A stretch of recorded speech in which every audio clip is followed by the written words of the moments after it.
दिनै जोंना गोदानै दाजानाय union of X N D P जोंना गोदानै बिबान मोननाय आफादगिरि बिथां बिनायजाबा अलरेडि बुंलांखाबाय माखासे बाथ्राखौ। आङो बिथांजों सरजाबनानै फंनैसोल' बाथ्रा बुंबावनो सानदों जे मोनसे आफाद दानायनि थांखि बिथांखि थायो आरो थांखि बिथांखिया सोरनाबा मोजां सोरनाबा गाज्रि।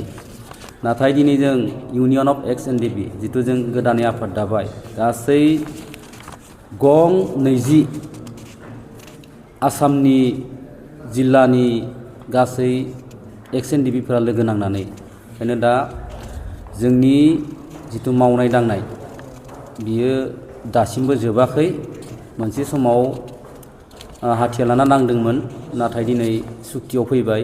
सान्तिखौ जोङो दिनै हास्थायो आरो बै हिसाबै जिहेतु जोंहा दिनै बैसोआ अनेक दंबावो, मावनांगौआ बर' हारिनि थाखाय अनेक दंबावो।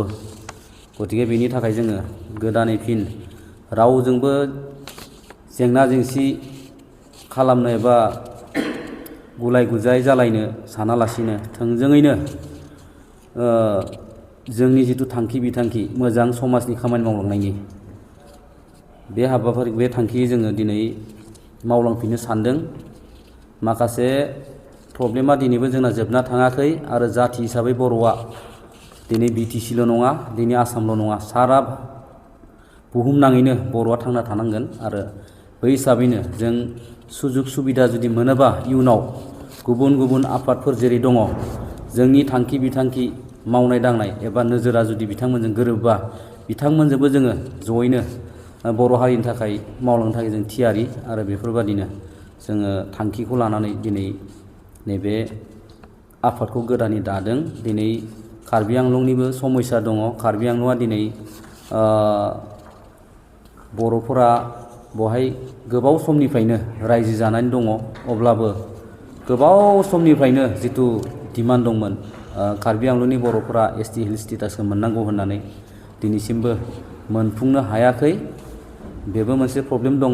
आरो माखासे समाव बिदिनो जाथिनि थाखाय नांबोनानै जिखिनि अनसुंथाइ मोननांगौ बेखिनिखौ मोनजोबाखै। गामि सोसननायनि बाथ्राखौ जोंहा आफादगिरि बिथाङा बुंदों गहपुरनि आरो बिस्वनाथनि आरो ओरै गवालपारानि। दा बुंनो थाङोबाथाय बिटिसिनि बाथ्राखौ दोनथ'नानै बर' कसारि अट'नमास काउन्सिल जिथु जोंनि गोदानै मोननाय जिथु राजखान्थियारि जिथु खुंथाय, बे खुंथायावबो जोंहा मोनथामसो डिस्ट्रिक्टआ बेबादिनो प्रब्लेम जानानै दङ, जेरावहाय दिनै BKWSCआ माबायाव एग्जिकिउट खालामजायाखै। कार्बि आंलंनि बर'फोरा BKWSCआव जेबो मोनथाय गैया दा। बेबो मोनसे साननो गोनां बाथ्रा जाना फैदों। ओंखायनो बेफोरबादि अनेक दिनैसिमबो बर'नि गेजेराव प्रब्लेमा बेबादिनो प्रब्लेमैनो जानानै दङ।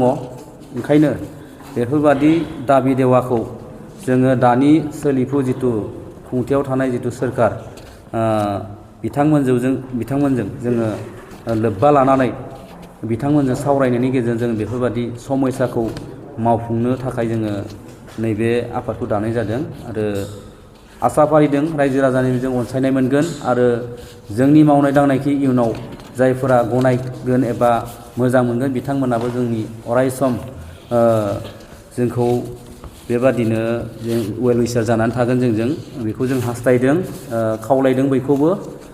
दासिमबो जुदि सोरबाफोरा जोंनि एक्स एन डि पिफोरा सेरखाय बेरखाय जाना दङबा जों फै जयैनो जों खामानि मावलांनि। बेखिनिखौनो बुंबाय। गोजोन्थों।